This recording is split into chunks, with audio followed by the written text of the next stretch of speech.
And so I have my gelatin flowers here, and I have a little bit extra of my marshmallow fondant, which I flavored cherry. Yum, yum, yum.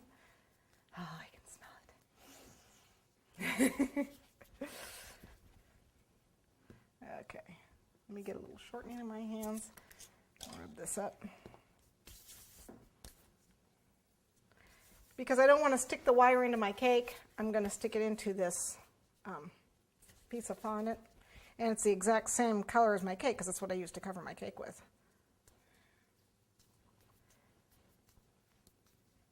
It's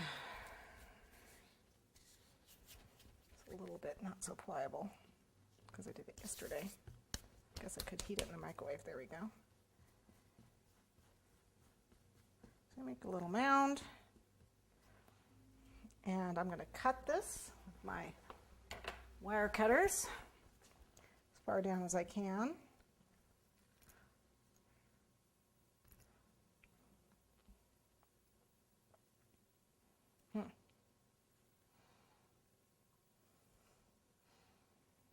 There's a lot of wires in here, so it's going to take a while to get through it.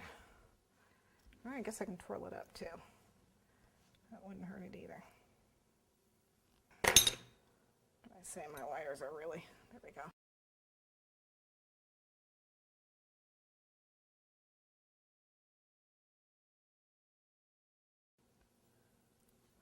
go. Doesn't quite come down as much as I'd hoped.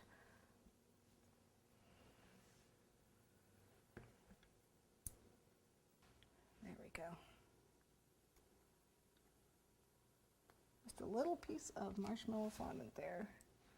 And then arrange your hydrangeas so that they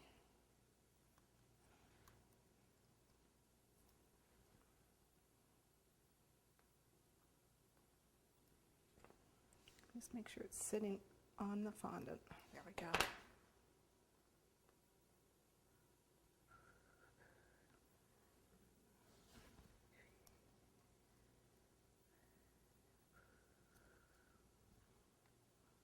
A little piece of wire up there.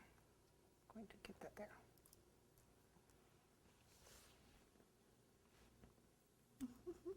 Not one of my better arrangements. It'll be all right.